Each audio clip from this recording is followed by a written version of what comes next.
Ama ni Jesus dito sa mundo sa pamagitan ng pagpapahayag ng anghel sa panaginip.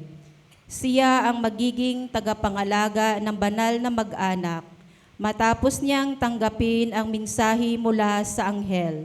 Tinupad ni Jose ang kalooban ng Diyos na kalingain si Maria at ang dakilang sanggol. Ating hangaan ang pagiging bukas at masunurin ni Jose. Manalangin tayong matulad sa Kanya upang atin ding matupad ang kalooban ng Diyos sa ating buhay.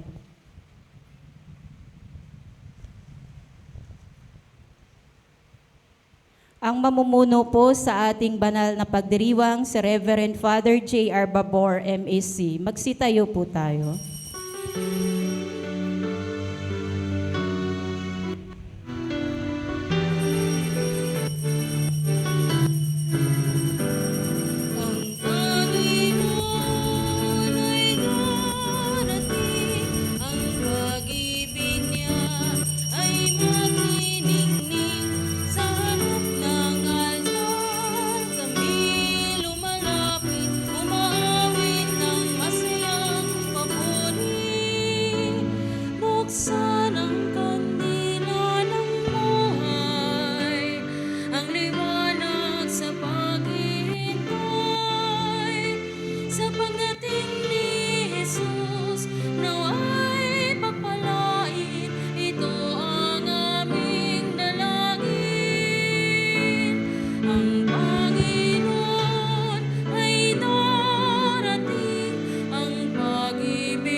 Sa ngalan ng Ama at ng Anak at ng Espiritu Santo. Amen. Ang pagpapala ng ating Panginoong Jesucristo, ang pag-ibig ng Diyos Ama, at ang pagkikipag-isa ng Espiritu Santo naway sumayin niyong lahat. At sumaiyo rin. Mga kapatid, tayo nagkakatipon itong pangatlong Novena Mass ni Simbang Gabi para sa pagdiriwang ng kapanganakan ng Panginoon. Tayo lang maghahanda at tayo'y inanyayahan na tayo magkakaisa sa paghingi ng mga biyaya ng Panginoon sa pagsisilbi sa Kanya at sa ating kapwa.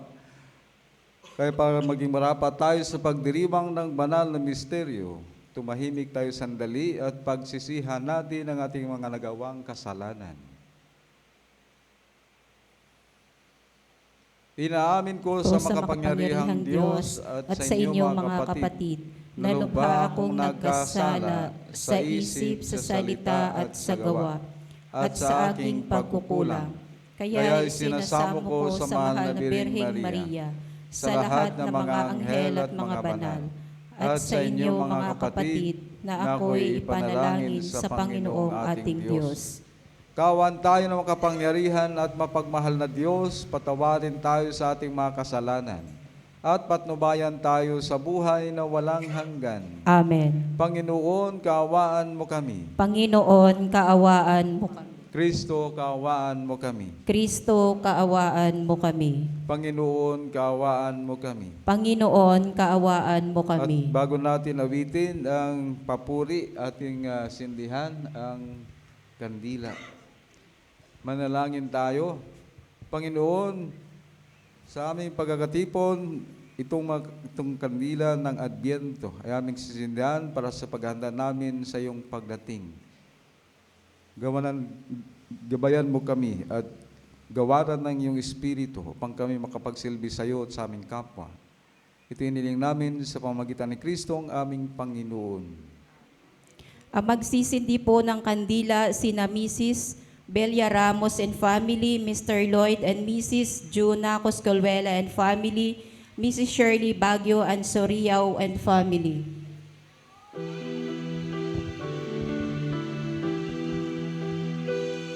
Halleluja.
Papuri sa Diyos sa kaitaasan.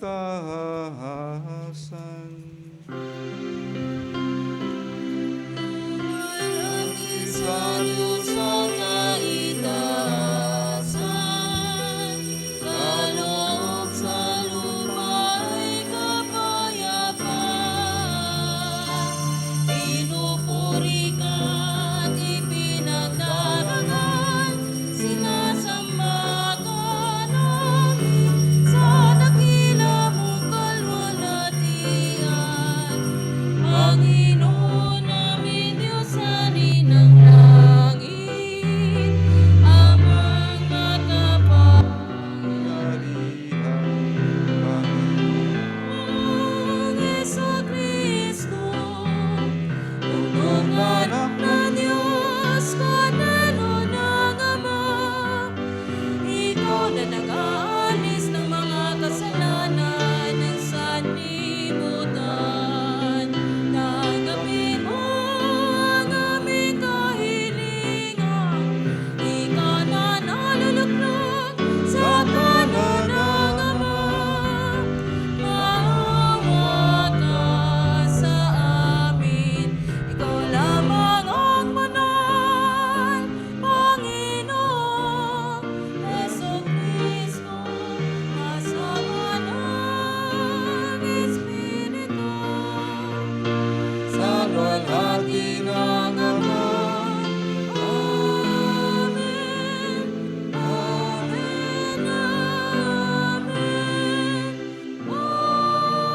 Amen. Manalangin tayo. Ama naming maawain, pagindapatin mong dinggin ang aming panalangin at pasilayan mo ang manarimlan naming kalooban. Sa pagdating na iyong anak na kasama mo at ng Espiritu Santo, magpasawalang hanggan. Amen. Magsiupo po tayo. Ayon sa propesiya ni Jeremias, isisilang ang isang hari mula sa angka ni David. Ito ang maghahatid ng bagong pag-asa at bagong buhay para sa Israel. Ang salita ng Diyos mula sa aklat ni Propeta Isaías. Nalalapit na ang araw, sabi ng Panginoon. Napasisibulin ko mula sa lahi ni David ang isang sangang matuwid, isang hari na buong karunungang maghahari. Paiiralin niya sa buong lupain ang batas at katarungan. Magiging matiwasay ang Huda sa panahon ng kanyang pamamahala, at ang Israel ay mapayapang mamumuhay. Ito ang pangalang itatawag sa kanya. Ang Panginoon ay matuwid. Sinasabi ng Panginoon, darating nga ang panahon na ang mga tao'y di na manunumpa ng ganito. Nariya't buhay ang Panginoong nagpalaya sa Israel mula sa Ehipto. Sa halip, sasabihin nila, saksi ko ang Panginoon na nagpalaya sa mga Israelita mula sa lupain, sa hilaga, at sa lahat ng lupaing pinagtapunan ko sa kanila. Babalik sila sa sariling lupa at doon muling mamumuhay. Ang salita ng Diyos. Salamat sa Diyos. Mabubuhay siyang marangal at sasagana kailanman. Mabubuhay siyang marangal at sasagana kailanman. Turuan mo yaong haring humatol ng katwiran. Sa taglay mong katarungan, O Diyos, siya'y bahaginan. Upang siya'y maging tapat, mamahala sa iyong bayan. At pati sa mahihirap, maging tapat siyang tunay. Tugon. Mabubuhay siyang marangal at sasagana kailanman. Kanya na bang ililigtas ang sinumang tumatawag? Lalo yaong nalimot ng mga taong mahihirap. Sa ganitong mga tao, siya'y lubhang nahahabag. Sa kanila tumutulong upang sila ay maligtas. Tugon. Mabubuhay siyang marangal at sasagana kailanman. Ang poong Diyos ng Israel, purihin ng taong madla. Ang kahangahangang bagay, tanging siya ang may gawa. Ang dakilang ngalan niya ay purihin kailanman, at siya ay dakilain nitong buong sanlibutan. Amen, Amen. Tugon. Mabubuhay siyang marangal at sasagana kailanman. Magsitayo po tayo.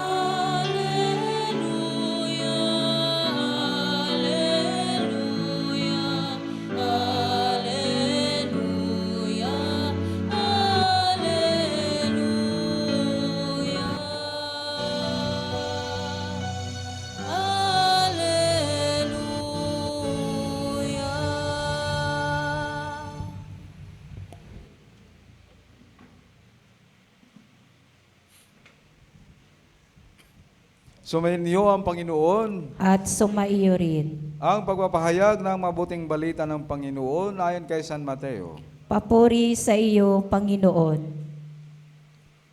Ganito ang pagkapanganak kay Jesucristo, si Maria na kanyang ina at si Jose na nakatakda ng pakasal. Ngunit bago sila nakasal, si Maria ay natagpuang nagdadalang tao. Ito'y sa pamamagitan ng Espiritu Santo. Isang taong matuwid itong si Jose na kanyang magiging asawa, ngunit ayaw niyang mapahiya si Maria, kaya ipinasyan niyang hiwalayan ito ng lihim. Samantalang iniisip ni Jose ito, napakita sa kanyang sa panaginip ang isang anghel ng Panginoon. Sabi nito sa kanya, Jose, anak ni David, huwag kang matakot na tuluyang pakasalan si Maria, sapagkat siya'y naglihi sa pamamagitan ng Espiritu Santo. Manganganak siya ng isang lalaki, at ito'y pangangalanan mong Jesus, sapagkat siya ang magliligtas sa kanyang bayan sa kanilang mga kasalanan. Nangyari ang lahat ng ito upang matupad ang sinabi ng Panginoon sa pamamagitan ng propeta. Maglilihi ang isang dalaga at manganganak ng isang lalaki, at tatawagan itong Emmanuel, ang kahulugay kasama natin ng Diyos. Nang magising si Jose, sinunod niya ang utos ng anghel ng Panginoon. Pinakasalan niya si Maria, ngunit hindi ginalaw ni Jose si Maria hanggang sa may panganak nito ang isang sanggol na lalaki na pinangalanan niyang Jesus. Mga kapatid, ito ang mabuting balita ng Panginoon. Pinupuri ka namin, Panginoong Hesukristo. Magsiupo po tayo. Magandang umaga po sa ating lahat. Tayo po ay pinagpala ng Panginoon dahil tayo nandito, tayo nagdiriwang nitong pangatlong simbang gabi.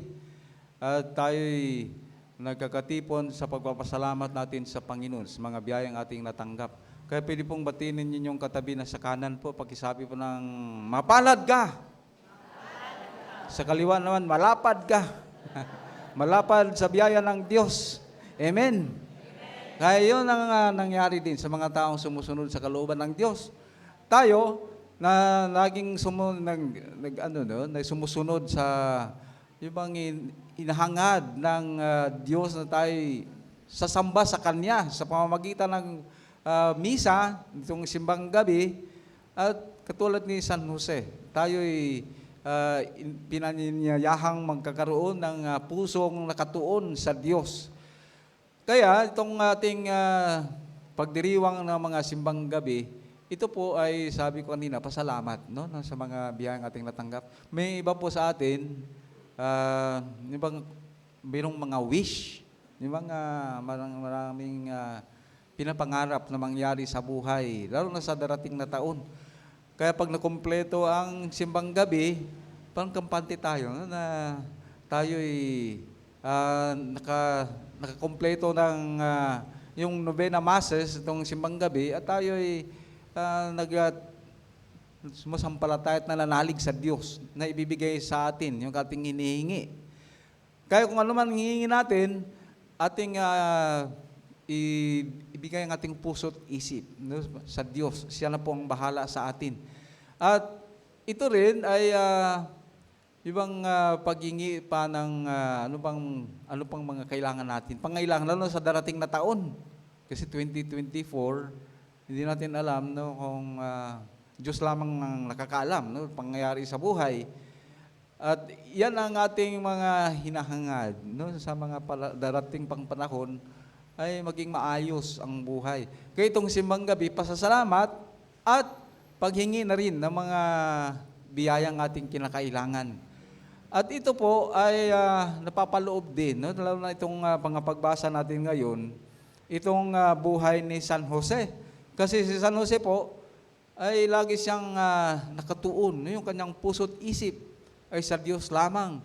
Kaya lang, dumating ang pagsubok ng kanyang buhay. Kasi po, hindi naman madali kasi, no? Itong engaged siya, no? Ikakasal na sila ni Maria, nalaman naman niyang buntis pala si Maria.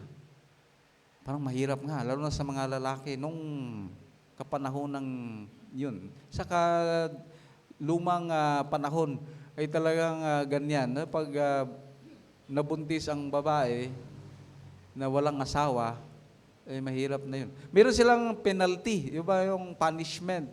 Naalala niyo po yung babaeng nahuling ng ngalonya. Yun po yung parusa, babatuhin hanggang mamatay. Ganun din yung mga dalagang nagbuntis na hindi kasal, walang asawa, dapat batuhin sila hanggang mamatay. Yun yung death penalty ka nga, no, sa lumang tipan. Siguro hindi naman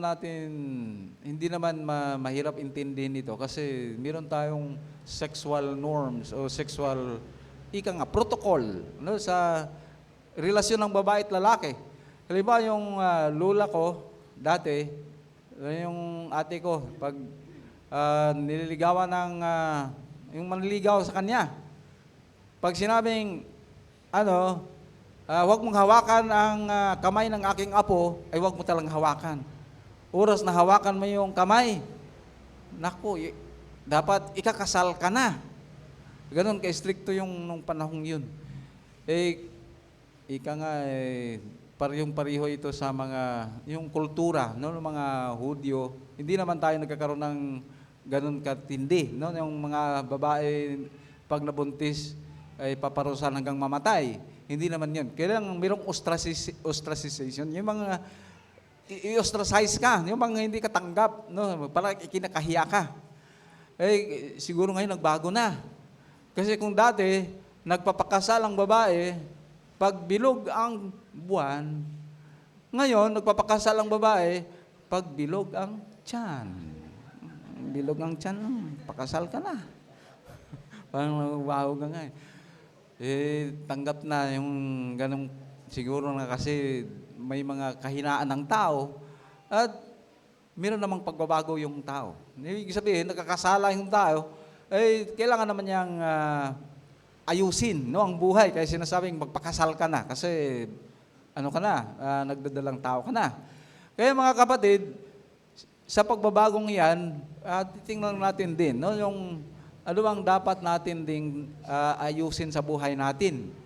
Kaya itong pag-aayos ng buhay ay naayon din, no, sa karanasan itong mga sinaunang mga ating sinasabing ehemplo, mga halimbawa ng pagsunod sa kalooban ng Diyos, mga disipulo. Kasi si San Jose po ay disipulo. Siya po ay disciple of the Lord. Kung disipulo po, ibig sabihin, siya ay sumusunod sa kalooban ng Diyos. Inuunan niya ang pagsamba, ang paggawa ng kabutihan. Ganyan si San Jose. Kaya lang, nung nalaman nga niyang buntis si Maria, lalo na sa mga lalaki, di ba, para namang insulto kasi. Nabuntis yung girlfriend. Pero sa ibang lalaki, hindi naman sa kanya. Pakakasalan mo ba yun?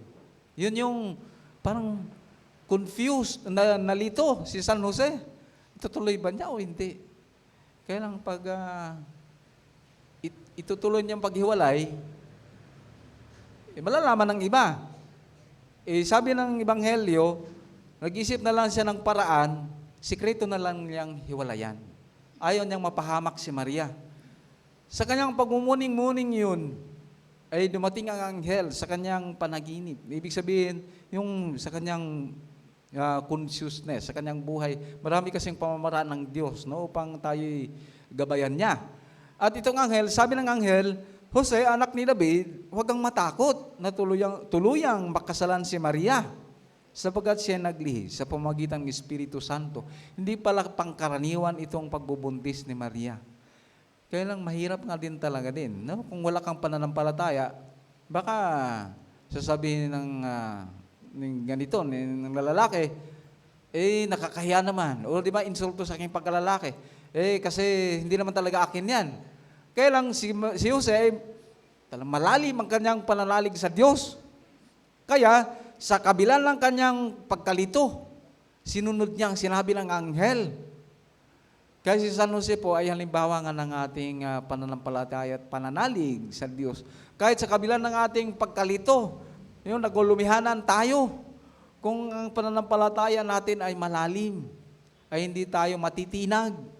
Halimbawa, ito yung mga problemang dumarating sa buhay natin. Hindi natin alam kung saan tayo kukuha ng panggastos, o di ba? May mga nagkasakit ng membro sa pamilya, o di ba? Yung mga iba't ibang uri ng kabigatan ng buhay, tayo'y nabibigatan, tayo nalilito. Ano bang gawin natin? Ito ang karanasan ni San Jose. Sa kabila ng pagkalito, mas lalo pang palalimin ang pananalig sa Diyos. Kasi kung tayo nananalig sa Diyos, may magagandang mangyari sa buhay natin. Tayo'y pagpapalain. Tayo maging mapalad. At tayo maging malapad, no, sa kanyang mga biyaya. Amen! Kaya itong ating pangatlong simbang gabi, katulad sana tayo ni San Jose. Tayo susunod sa kalooban ng Diyos at sa kabila ng ating pagkalito, sa pangyayari sa buhay, mas lalo pa nating palalimin ang ating pananalig at pananampalataya sa Kanya. Tayo magsitayo at ating dasalin ang panalangin ng bayan. Mga kapatid, pag pinagkatiwalaan ng Diyos si San Jose bilang haligi ng tahanan na banal na mag-anak, sa tulong ng kanyang panalangin, dumulog tayo sa Diyos na kailanmay hindi nagpapabaya. Sa bawat panalangin ating itutugon at ang ating isasagot sa bawat panalangin, Ama, dinggin mo ang aming panalangin. Ama, dinggin mo ang aming panalangin. Para kay Francisco na aming Santo Papa, kay Pablo Virgilio David na aming Obispo, mga pari at mga lalaking relihiyoso, masalamin nawa nila ang kadakilaang pag-ibig mo sa pamamagitan ng kanilang makaamang pagkalinga. Manalangin tayo. Ama, dinggin mo ang aming panalangin. Para sa mga kawani ng pamahalaan, matularan nawa nila ang katapatan ni San Jose, nang sa gayon, kanilang magawa rin ang kalooban at kagustuhan mo para sa aming bayan. Manalangin tayo. Ama, dinggin mo ang aming panalangin.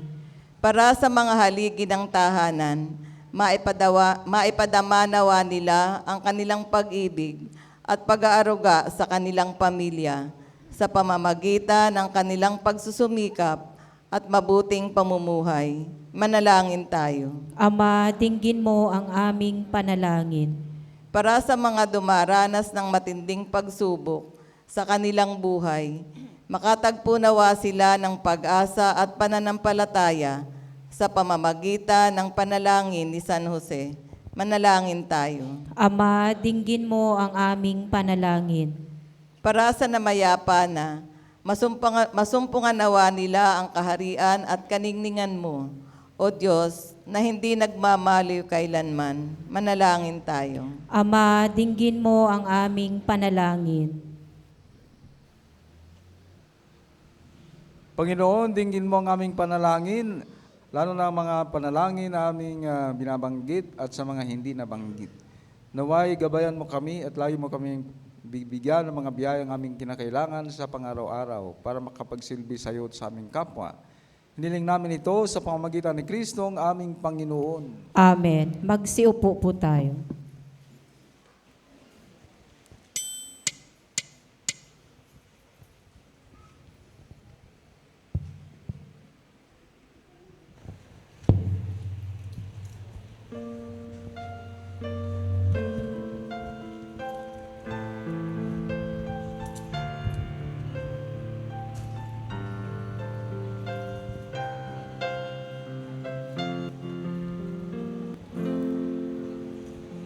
Tanging alay namin sa pagmo'y aming inihain, ang tinapay na nagbibigay ng buhay, ang pagkain ng kaligtasan. Aming Ama, inyong tanggapin ang aming dalangin. Nakaligtas ay aming marating, ito ang aming hiling. Tanging alay namin sa pagmo'y aming inihain, ang alak na nagbibigay lakas,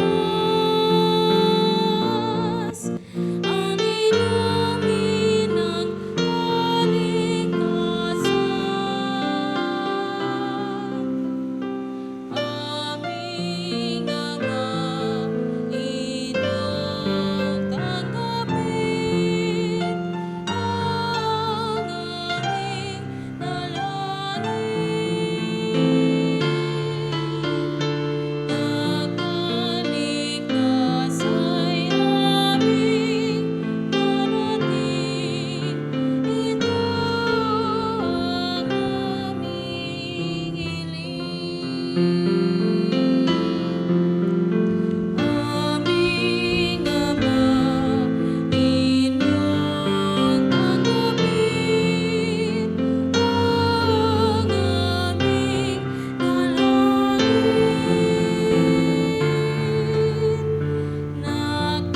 Nakaligtas ay aming marating, ito ang aming hiling. Magsitayo po tayo. Manalangin kayo mga kapatid upang paghahain natin ay kalugdan ng Diyos amang makapangyarihan. Tanggapin nawa ng Panginoon itong paghahain sa iyong mga kamay, sa kapurihan niya at karangalan, sa ating kapakinabangan at sa buong sambayanan niyang banal. Ama naming lumikha, tanggapin mo ang aming mga alay na ikaw rin ang nagbigay.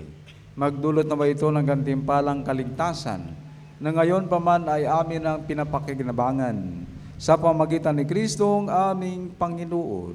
Amen. Sumainyo ang Panginoon, At sumaiyo rin. itaas sa Diyos ang inyong puso at diwa. Itinaas na namin sa Panginoon. Pasalamatan natin ang Panginoon nating Diyos. Marapat na siya ay pasalamatan. Ama naming makapangyarihan, tunay ngang marapat na ikaw ay aming pasalamatan sa pamamagitan ni Hesukristo na aming Panginoon. Siyang salitang katuwang mo at kapiling, nung ang lahat ng umiiral ay iyong likhain. Siya'y sinugo mo para kami sa gipit palayain, kaya't siya'y kinalingan ng mahal na birhen, na naging kanyang inang totoo sa kapangyarihan ng Espiritu Santo. Inako niyang sundin ang loob mo at kamtin ang sambayanang banal para sa iyo. Pinagtiisan niyang iunat sa krus ang kanyang mga kamay upang magwakas ang kamatayan at mahayag ang pagkabuhay. Kaya kaisa ng mga anghel na nagsisiawit ng papuri sa nang walang humpay sa kalangitan, kami nagbubunyi sa iyong kadakilaan. Santo, Santo, Santo, Panginoong Diyos na makapangyarihan, namumuno ang langit at lupa ng kalwalhatian mo. Hosana, Hosana sa taitaasan, pinagpalang na paririto sa ngalan ng Panginoon. Hosana, Hosana sa taitaasan.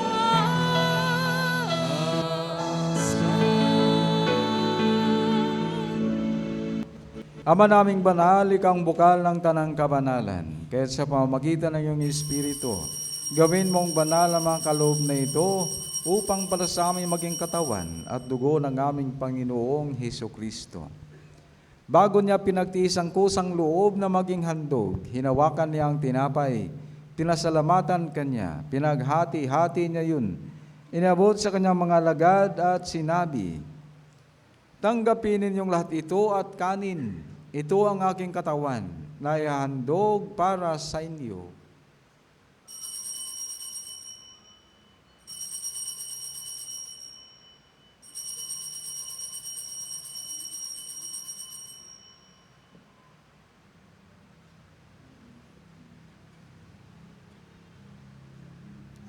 Gayon din naman, nung matapos ang hapunan, hinawakan niya ang kalis, muli kanyang pinasalamatan. Iniabot niya ang kalis sa kanyang mga alagad at sinabi, "Tanggapin ninyong lahat ito at inumin. Ito ang kalis ng aking dugo ng bago at walang hanggang tipan. Ang aking dugo na ibubuhos para sa inyo at para sa lahat, sa kapagpapatawad ng mga kasalanan. Gawin ninyo ito sa pag-alaala sa akin."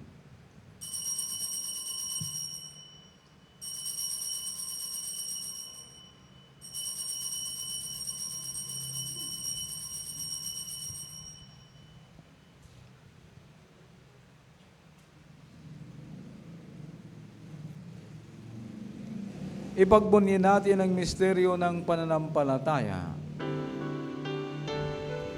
Aming ipinahayag na namatay ang iyong anak, na buhay bilang Mesiyas at magbabalik sa wakas para mahayag sa lahat. Ama, ginagawa namin ngayon ang pag-alaala sa pagkamatay at muling pagkabuhay ng iyong anak, kaya tinialay namin sa iyo ang tinapay na nagbibigay buhay at ang kalis na nagkakaloob ng kaligtasan.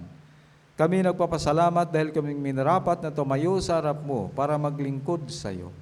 Sinasamo namin kami magsasalo-salo sa katawan at dugo ni Kristo ay mabuklod sa pagkakaisa sa pamamagitan ng Espiritu Santo. Ama, lingapin mong simbang laganap sa buong daigdig, puspusin mo kami sa pag-ibig kaysa ni Francisco naming Papa, ni Pablo naming Obispong lahat ng kaparian at ang iyong sambayanan.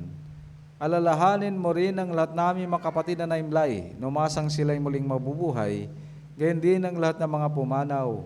Kawaan mo sila at patuloyin sa iyong kaliwanagan. Kawaan mo at pagindapatin kaming lahat na makasalo sa iyong buhay na walang wakas. Kaysa ng mahal na Biring Maria na ina ng Diyos, kay San Jose ng kanyang kabiyak, na mga apostol at lahat ng mga banal na namuhay dito sa daigdig ng kalugod-lugod sa iyo, may ipagdiwang nawa namin ang pagpupuri sa ikarangal mo sa pamamagitan ng iyong anak na aming Panginoong Heso Kristo.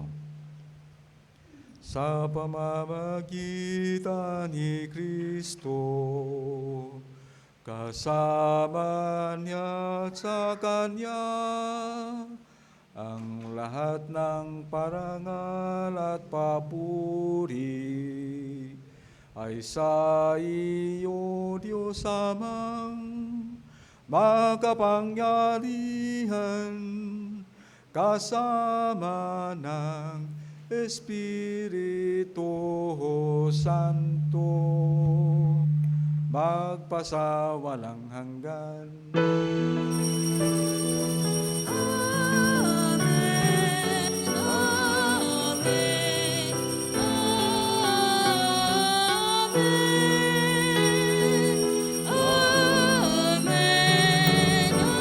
Amen. Amen. Amen. Mga kapatid, tawagin natin ang ating mapagmahal na Ama sa pamamagitan ng dasal na itinuro sa atin ng Panginoong Hesus Kristo.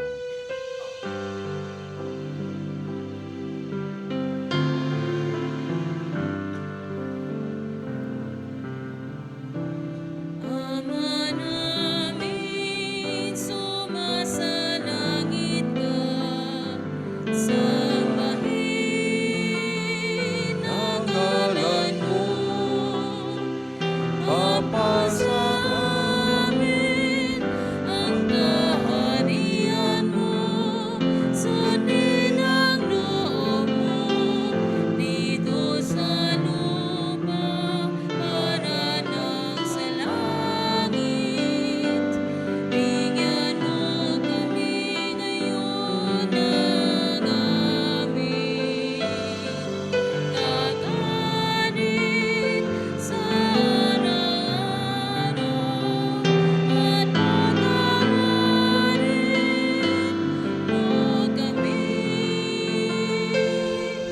sa aming mga sala, para ng pagpapatawa namin sa nagkakasala sa amin, at huwag mo kaming ipahintulot sa tukso, at iadya mo kami sa lahat ng masama. Hiniling namin, Panginoon, na kami adya sa lahat ng masama, pagkalooban ng kapayapaan araw-araw. Iligtas sa kasalanan at ilayo sa lahat ng kapahamakan, samantalang aming pinananabikan ang dakilang araw ng pagpapahayag ng tagapagligtas naming si Hesus Kristo. Sapagkat sa iyo ang kaharian at ang kapangyarihan at ang kapurihan magpakailanman. Amen. Panginoong Hesus Kristo, sinabi mo sa mga apostol, kapayapaan ang iniiwan ko sa inyo, ang aking kapayapaan ang binibigay ko sa inyo. Tungayan mo ang aming pananampalataya at huwag ang aming pagkakasala. Pagkalooban mo kami ng kapayapaan at pagkakaisa, ayon sa iyong kalooban. Kasama ng Espiritu Santo, magpasawalang hanggan. Amen. Ang kapayapaan ng Panginoon ay laging sumainyo. At sumaiyo rin. Magbatian tayo at maghangad ang kapayapaan sa isa't isa.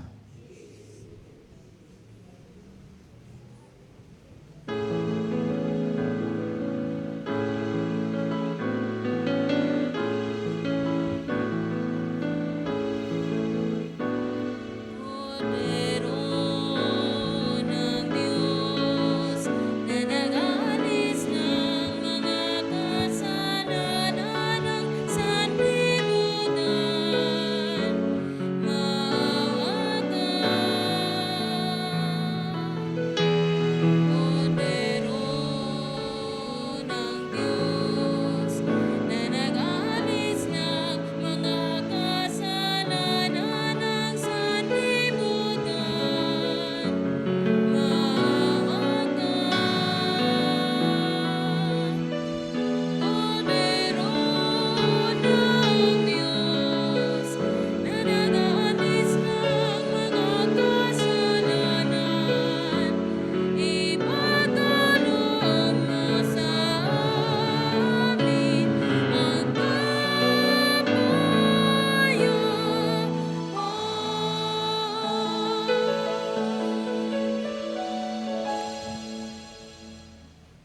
Mga kapatid, narito ang ating Panginoong Hesus. Siya ang nagpapatawad ng ating mga kasalanan at siya rin nagbibigay sa atin ng kaligtasan.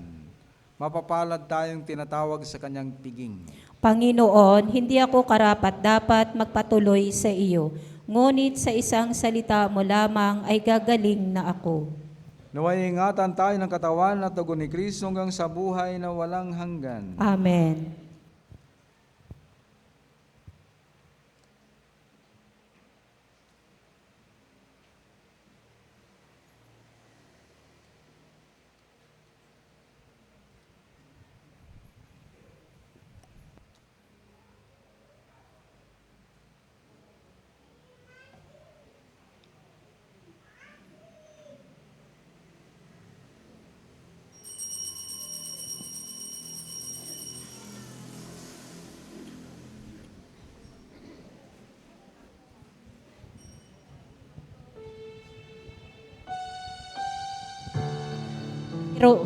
Bayro po ang pagkukumunyon.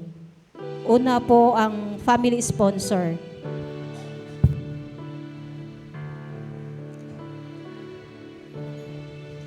Hukay gulo nangan ang mundo, hirap sa kuna at lungkot,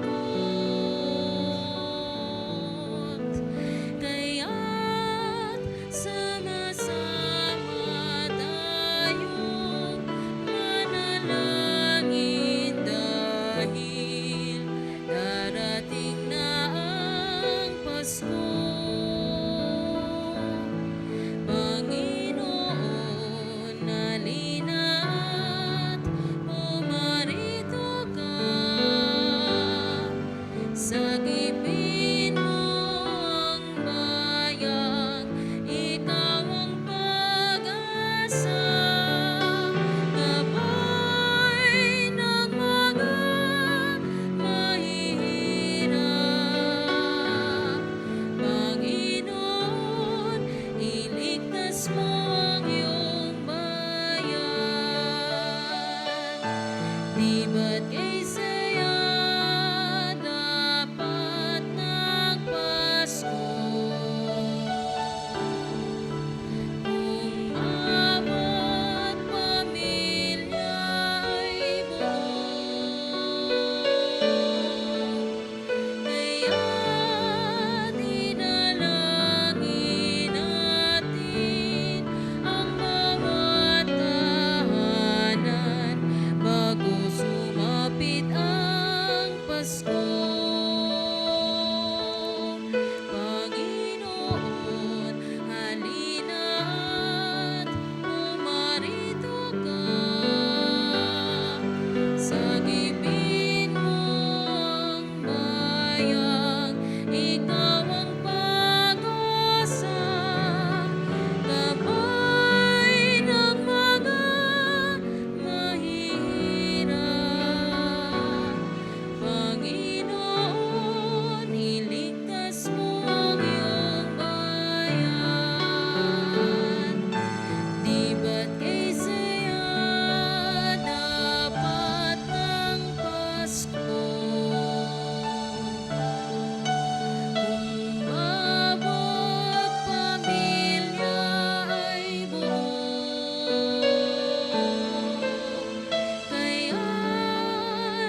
Magsitayo po tayo.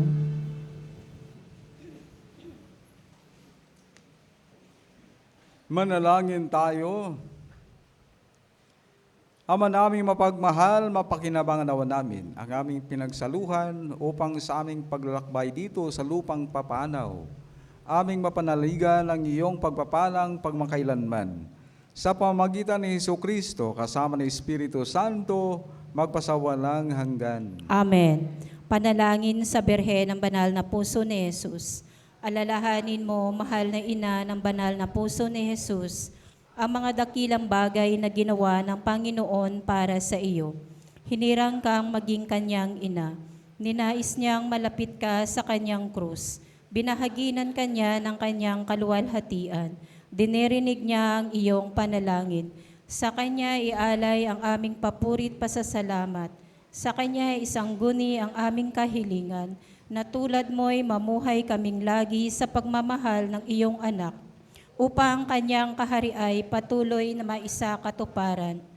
Samahan kaming lahat sa bukal ng buhay na nagmula sa kanyang puso, nang lumaganap sa sanlibutan, ang pag-asa at kaligtasan, ang katarungan at kapayapaan.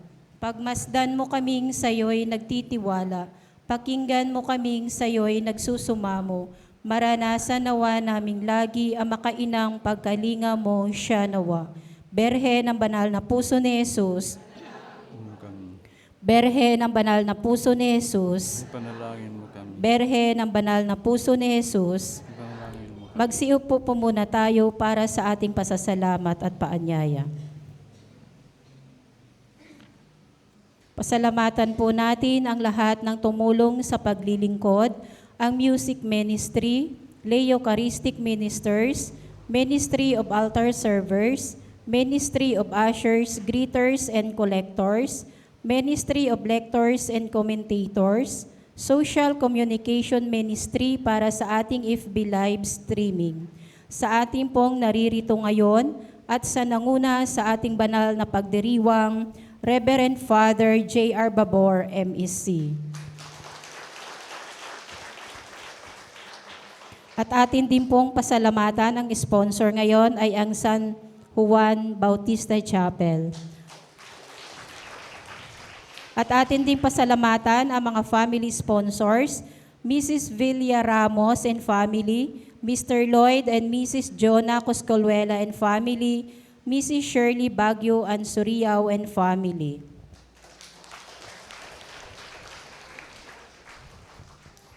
Mga paalala at paanyaya, tayo po ngayon ay nasa panahon na ng Adbyento. Kaugnay po nito ay magkakaroon po tayo ng mga family sponsors sa bawat linggo at mga simbang gabi na misa. At sila ang magsisindi ng kandila na sisimulan sa December 3 hanggang December 24. Isa po ito sa fundraising na ginagawa upang gamitin sa pagpapatayo ng ating munting simbahan at iba pang mga gawain. At sa ngayon din po ay atin na pong sinisimulan ang simbang gabi. Ang mga sumusunod po ay ang schedule ng mga misa. December 15 to 23, Cluster Hope, RNE Taxi, 6 p.m., Cluster Love, Woodcraft Bayanihan, 7:30 p.m., St. Louis de Montfort Chapel, 9 p.m., December 16 to 24, Cluster Faith, Bodega, 4 a.m. Sa December 24, 2023, ay magkakaroon din po ng Christmas Eve Mass, ay ang mga sumusunod ay ang oras ng mga misa. 7:30 p.m., Cluster Hope, RNE Taxi. 7:30 p.m., Cluster Faith, Bodega. 9:30 p.m., Cluster Love, Woodcraft. 9:30 p.m., St. Louis de Montfort Chapel. At sa December 24 din po ay magkakaroon po ang Our Lady of the Sacred Heart Mission Station ng Binyagan sa Mission Station. Ito po ay libre, donasyon lamang po ang ibibigay. Ito po ay gaganapin sa bodega sa ganap ng 10:00 ng umaga. Ang edad po ay 5 taong gulang pababa na hindi pa po nabibinyagan. Sa mga ibang detalye at katanungan ay makipag-ugnayan lamang po sa ating mga chapel leaders at pastoral workers. Sa December 25, 2023, Christmas Day, Mass, 7 a.m. Cluster Hope, RNE Chapel, 9 a.m. Cluster Faith, Bodega, 5 p.m. Cluster Love, Woodcraft, Bayanihan. December 31, 2023, New Year's Eve Mass, 7:30 RNE Chapel, 7:30 p.m. St. Louis de Montfort Chapel, 9 p.m. Woodcraft, Bayanihan, 9 p.m. Bodega. January 1, 2024, New Year's Day Mass, 7 a.m. NRE Chapel, 9 a.m. Bodega, 5 p.m. Woodcraft, Bayanihan. Maraming salamat po at magsitayo na tayo. Sumainyo ang Panginoon. At sumaiyo rin. Yumuko kayo tingin ang pagpapalan ng Diyos. Ama namin mapagpali, padamong ikaw ang kapiling ng mga bumubuo ng iyong bayan. Ipagkaloob mo sa amin araw-araw ang aming mga kailangan. Amen. Ama namin pagpagpala, ipagtanggol mo at basbasan ang mga kaanib ng iyong angangkan. Ipagkaloob mo ang kalusugan ng buong sangkatauhan. Amen. Amen. Ama namin mapagpala, ipagkaloob mong makilala ang iyong bayan, ang ipinahayag ng sinampalatayanan at mahalin ng tinanggap sa pagdiriwang. Amen. Amen. At pagpalain kayo ng makapangyarihan at mapagmahal na Diyos, Ama, Anak at Espiritu Santo. Amen. Mga kapatid, naialay na natin ang banal na misa. Humayaw tayong lahat na dalang pagmamahal ng Diyos sa ating buhay. Salamat sa Diyos. Purihin at palakpakan natin ang Panginoon.